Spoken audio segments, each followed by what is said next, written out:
cameras do this. I always wondered how it worked. Hello, my name is Paul Apfel. I'd like to tell you a story tonight about a man by the name of Robert Barrington, who I met while on vacation in the Caribbean island of Montserrat in the summer of 1971, and how that vacation changed my life. But before I tell you about Robert Barrington, I've got to give you some information about my own family background. My mother arrived in this country in 1924 at the age of 21. She arrived with her older brother, my Uncle Murray, from a small city in central Poland. They were the two oldest children in a family of 10 children, which of course included her parents, my grandparents. If you're looking at the picture to my left, that's my mother in the rear in the white blouse. To her right is my Uncle Murray. Seated in a chair beneath her is my Uncle Ben, and on the floor is the baby of the family, my Uncle Robert. Now, I tell you all these names mainly because they will become important figures in the remainder of my story. So there were 10 children in the Blum family. That was the family name. They, like other immigrants, wanted to establish themselves in America, become citizens, and eventually, like all other immigrants, start bringing over other members of their family. But unfortunately, world events conspired against them.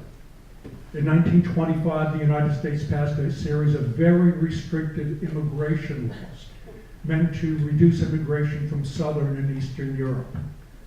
In October of 1929 was the great stock market crash, which led to the Great Depression of the 30s, which almost completely eliminated immigration into the country. In 1933, Adolf Hitler became Chancellor of Germany. In 1935, Germany passed the Nuremberg laws, which took away the citizenship rights of German Jewish citizens.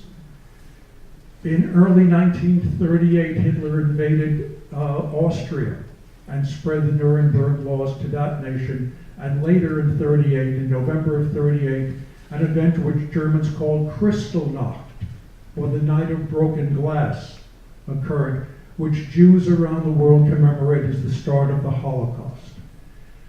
And then finally, on September 1st, 1939, Germany invaded Poland. Britain and France declared war on Germany, and World War II began. Many European Jews successfully were able to leave Germany for safer locations. One of them was my Uncle Ben.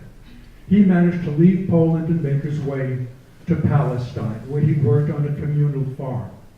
Eventually, with the help of my mother and my Uncle Ben made his way to New York, and after the United States entered the war in December of 41, he would join the U.S. Army. He survived the war and would make a career of the U.S. Army. So during the war years, there were only 3 Blum children that we knew of, my mother and my 2 uncles. The rest, unknown. Finally, in 1946, a miracle occurred. We received word that 3 of my mother's sisters were alive. They had somehow survived the camps. Moreover, 2 of them were married, and there was a niece and a nephew. Needless to say, my mother and my uncles were overjoyed. As for my father's family, completely gone. A brother, 2 sisters, his parents, no word. Now, we started making arrangements for my new aunts and uncles to come to the United States, but again, the United States didn't want these DPs, these displaced persons. Fortunately, Canada did. So starting in 1948, my new aunts and uncles started arriving one at a time into Montreal, Canada. And we started greeting them as they arrived in Montreal and made many trips back and forth. And eventually, when they moved to Toronto, we started going back and forth to Toronto.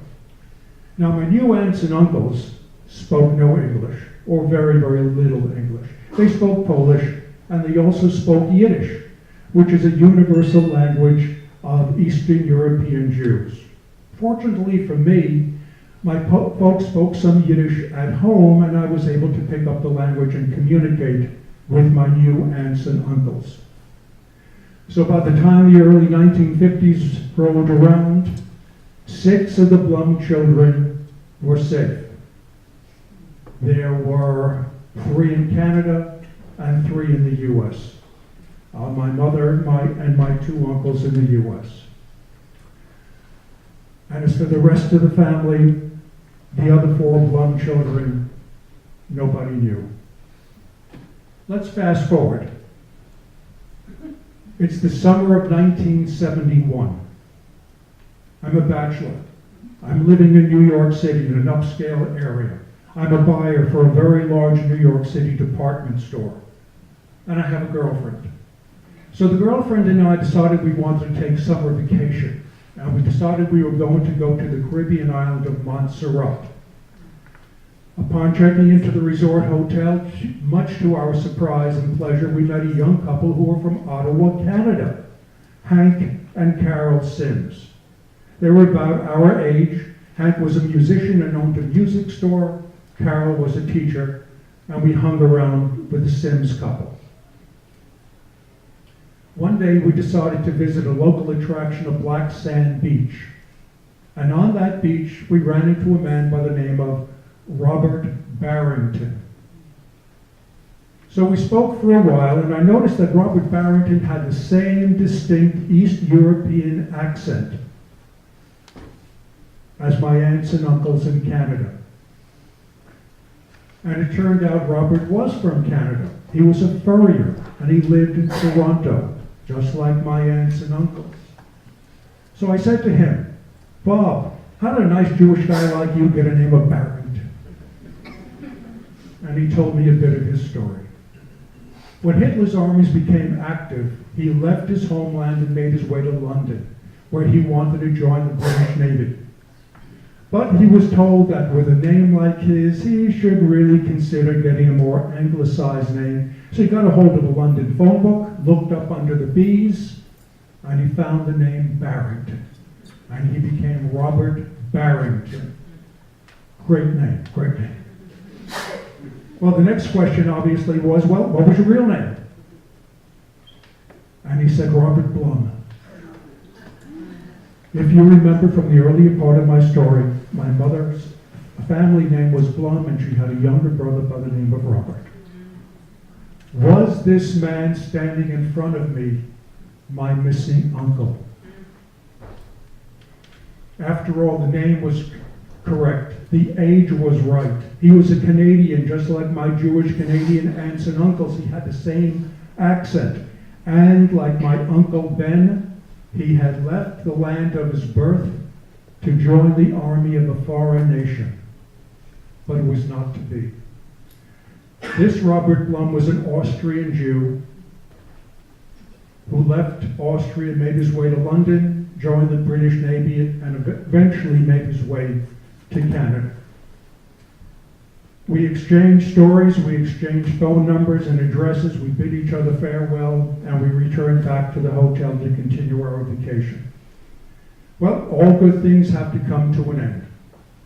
We bid goodbye to our friends the Sims, exchanged phone numbers with them, and I remember very, very distinctly telling Hank Sims, Hank, I'd love to visit you. I've been in Montreal a number of times, Toronto a number of times. I've never even been in Boston. Now, little would I know I would spend the first 3 months of my married life living on Commonwealth Avenue in Back Bay.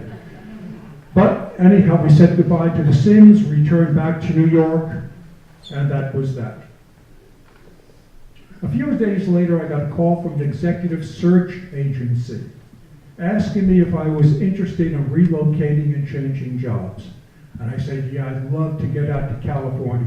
You see, my job was really, really getting me down. There was a great deal of pressure, and my boss was a miserable SOB. So we said, I've got a great opportunity for you, but it's not in California. And I said, yeah, where? He said, Ottawa, Canada. Ottawa, Canada, I said. That's the capital. He said, yep, you're right, it's the capital. But I had no idea where Ottawa, Canada was. I thought it was opposite Detroit, which would have made it Windsor, Ontario. As I found out, Ottawa was 3 hours north of Syracuse, New York. Can you imagine how cold and snowy that was? Anyhow, I said I really wasn't interested in Ottawa, Canada. He said, look, why don't you go up there? They're willing to send you tickets. You'll be an international traveler for a day. I said, what the hell? So, packed my resume, went up to Ottawa, Canada, met with 3 executives from the department store chain, went back to the airport, spoke to my friends the Sims, returned back to New York, and completely forgot about the entire situation. About a month later, I got a call from the executive search agency telling me that if I wanted, the job was mine. Well, by this time, I really had it with work. The pressure was enormous. I was coming home with headaches every day, and my boss was even worse than before. So I said, to hell with it, I'm going to go. So, packed my stuff, broke my lease, and headed up to Ottawa, Canada. And the very first day on the job, as I was sitting in the store cafeteria, having a cup of coffee with my new boss, I couldn't believe who walked in the door. It was a young lady who I would marry a year later, and here we are 45 years later, living the good life on Cape Cod. Thank you.